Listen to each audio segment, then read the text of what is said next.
नमस्ते दोस्तों, स्वागत है एक ऐसी कहानी में जो आपके रोंगटे खड़े कर देगी। एक कहानी है प्यार, विश्वास और विश्वासघात की। इंदौर के एक नव विवाहित जोड़े राजा रघुवंशी और सोनम रघुवंशी की एक हनीमून ट्रिप जो सपनों का आलम थी, कैसे बन गई एक खौफनाक मर्डर मिस्ट्री, हत्या, साजिश और एक ऐसा ट्विस्ट जिसे सुनकर आप दंग रह जाएंगे। तो तैयार हो जाइए इस डरावनी सच्चाई के लिए। लाइक, सब्सक्राइब और बेल आइकन दबाना न भूलें, क्योंकि ये कहानी आपको हिलाकर रख देगी। 10 मई 2025 इंदौर में ढोल नगारों के बीच राजा रघुवंशी और सोनम रघुवंशी ने 7 फेरे लिए। राजा एक कामयाब ट्रांसपोर्ट कारोबारी और सोनम उनकी खूबसूरत दुल्हन। दोनों की आंखों में एक नई जिंदगी के सपने थे। शादी के महज 10 दिन बाद 20 मई को ये जोड़े मेघालय के शिलोंग पहुंचा। मकसद एक रोमांटिक हनीमून, जहां बादलों की चादर और झरनों की सैर उनके प्यार को और गहरा करे। लेकिन किसे पता था कि एक खूबसूरत शुरुआत एक भयानक त्रासदी का आगाज थी। 23 मई को राजा और सोनम सोहरा के नोंगरिट गांव में double decker living root bridge देखने निकले। एक किराए का स्कूटर, 2 दिलों का जोश और जंगल की रहस्यमयी राहें। लेकिन उसी दिन उनका परिवार से संपर्क टूट गया। सोनम ने अपनी सास को फोन पर बताया, हम एक मुश्किल ट्रैक पर हैं, मैं उपवास कर रही हूँ। सास ने कहा, उपवास तोड़ दो बेटी। सोनम ने हंसकर जवाब दिया, बाद में कॉल करती हूँ। लेकिन वो कॉल कभी नहीं आया। 23 मई की रात के बाद राजा और सोनम गायब। उनकी स्कूटर 24 मई को सोहरारीम के पास लवारिस परी मिली। परिवार में हड़कंप मच गया। मेघालय पुलिस ने तुरंत सर्च ऑपरेशन शुरू किया। एनडीआरएफ, एसडीआरएफ और स्पेशल ऑपरेशन की टीमें जंगल की हर पगडंडी, हर खाई को छान मार रही थी, लेकिन कोई सुराग नहीं। फिर 2 जून को एक खबर ने सबको झकझोर दिया। वेई सोडांग झरने के पास एक गहरी खाई में राजा रघुवंशी का शव मिला। सब इतना सड़ चुका था कि पहचान मुश्किल थी। राजा के भाई बिपिन ने उनके हाथ के टैटू से उनकी शिनाख्त की। पोस्टमार्टम ने सच उजागर किया।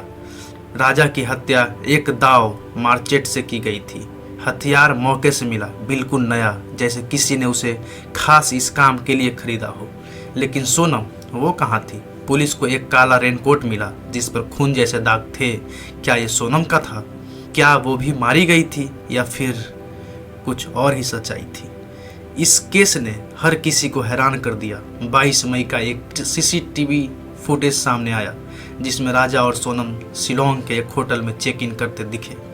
एक और फुटेज में वो स्कूटर पर सामान उतारते और फिर जंगल की ओर जाते दिखे। ये उनकी आखिरी झलक थी। एक टूरिस्ट गाइड ने पुलिस को बताया कि उस दिन राजा और सोनम के साथ 3 अन्य लोग थे। कौन थे ये लोग? क्या वो इस साजिश का हिस्सा थे? सोनम के भाई गोविंद ने दावा किया, मेरी बहन को अगवा किया गया, उसे बांग्लादेश की सीमा पार ले जाया गया हो सकता है। परिवार ने सीबीआई जांच की मांग की। उनका कहना था कि मेघालय पुलिस सच तक नहीं पहुंच रही। मध्य प्रदेश के मुख्यमंत्री मोहन यादव ने इस घटना पर दुख जताया। पूरे देश की नज़र इस केस पर थी, लेकिन सवाल वही, सोनम कहाँ थी? क्या वो जिंदा थी? 9 जून 2025 इस केस में वो ट्विस्ट आया जिसने हर किसी को हक्का बक्का कर दिया। सोनम रघुवंशी, जिसे सब लापता मान रहे थे, उत्तर प्रदेश के गाजीपुर में नंदगंज पुलिस स्टेशन में सरेंडर कर चुकी थी। मेघालय पुलिस की स्पेशल इन्वेस्टिगेशन टीम ने 3 अन्य लोगों को गिरफ्तार किया, 2 इंदौर से, 1 ललितपुर से। और अब सबसे बड़ा खुलासा, पुलिस का दावा है कि सोनम ने ही अपने पति राजा की हत्या की साजिश रची थी। जी हाँ, वही सोनम जो राजा की नई नवेली दुल्हन थी। शादी के 13 दिन बाद उसने अपने पति की जिंदगी खत्म करने की साजिश रची। दोस्तों, ये कहानी अभी खत्म नहीं हुई। कई सवाल अब हवा में लटके हैं। सोनम ने ऐसा क्यों किया? क्या कोई पुरानी रंजिश थी? उन 3 लोगों की इस साजिश में क्या भूमिका थी? क्या यह सिर्फ एक हत्या थी या इसके पीछे कोई बड़ा रैकेट है? ये कहानी हमें रिश्तों की गहराई और विश्वासघात की सच्चाई से रूबरू कराती है। एक हनीमून जो प्यार की मिसाल बनना था, एक खौफनाक मर्डर मिस्ट्री में बदल गया। मेघालय पुलिस और सीबीआई अब इस केस की तह तक जा रही है, लेकिन सवाल ये है क्या पूरी सच्चाई कभी सामने आएगी। दोस्तों, इस केस ने आपको कितना चौंकाया? क्या सोनम सचमुच दोषी है या इसके पीछे कोई और साजिश है?